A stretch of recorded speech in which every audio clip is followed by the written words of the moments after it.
Bismillahirrahmanirrahim. Assalamualaikum warahmatullahi wabarakatuh. Alhamdulillahirabbil alamin, wassalatu wassalamu ala asrafil anbiya'i wal mursalin wa ala alihi wa ashabihi ajmain. Allahumma shalli ala Muhammad wa ala alihi wa ashabihi ajmain. Ikhwah fillah rahimakumullah, para pendengar, kaum muslimin dimanapun berada,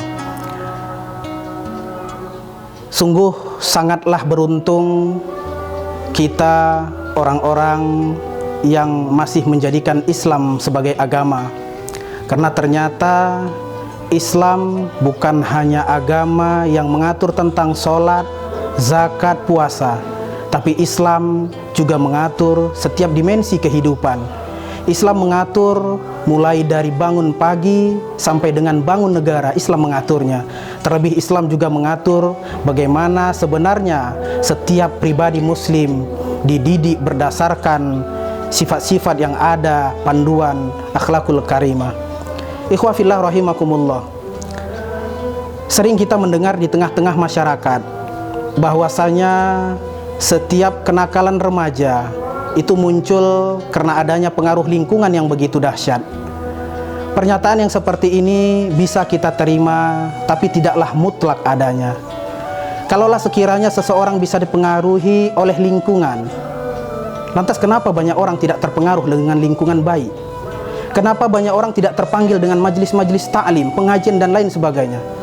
Kenapa hanya lingkungan yang jelek saja mampu mempengaruhi seseorang?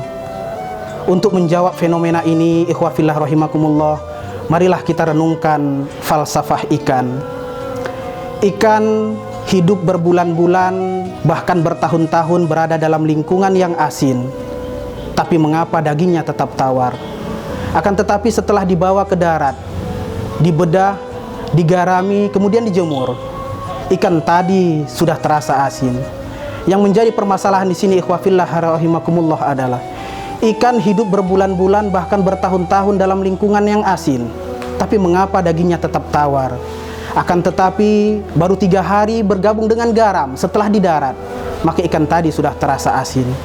Jawabnya ikhwah fillah rahimakumullah adalah, sewaktu di laut ikan itu masih hidup, sehingga lingkungan sangat sukar mempengaruhi si ikan. Akan tetapi setelah dibawa ke darat, ikan tadi sudah mati, maka lingkungan garam sangat mudah mempengaruhi si ikan. Ini tentang jasmani ataupun fisik. Begitu juga tentang rohani seseorang. Ikhwah fillah, seseorang tidak akan mungkin bisa dipengaruhi oleh lingkungan yang jelek kalau memang imannya hidup, imannya mantap. Tapi kalaulah sekiranya kekurangan, ketiadaan iman, maka orang-orang yang seperti ini akan menjadi santapan bagi lingkungan yang jelek tadinya.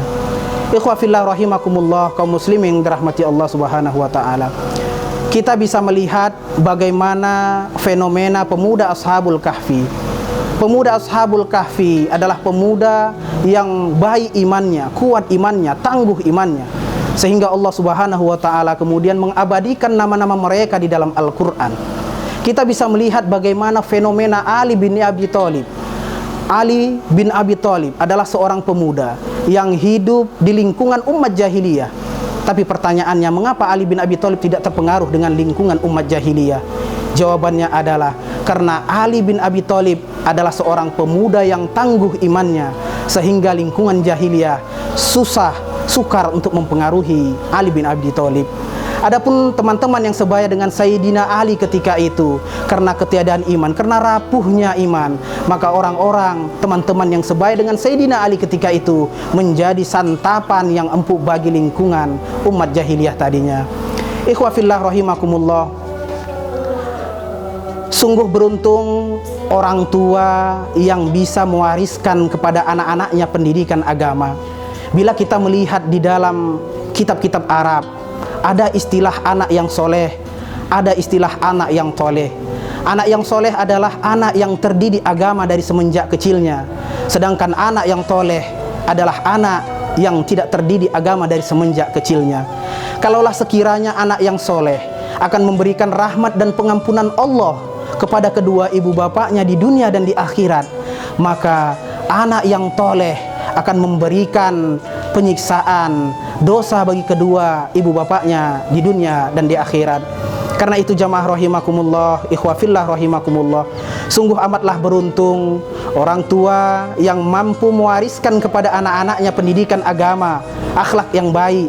Karena ini sesuai dengan tuntunan Nabi sallallahu alaihi wasallam, ma nakhila walidun waladahu min nakhilin afdalu min adabin hasanin. Tidak ada pemberian orang tua yang lebih berharga daripada pendidikan agama ataupun akhlak yang sebaik-baiknya. Ikhwafillah rahimakumullah, mungkin demikianlah tausiah singkat kita. Lebih dan kurang saya mohon maaf, kepada Allah saya mohon ampun. Billahi hidayahut taufik. Assalamualaikum warahmatullahi wabarakatuh.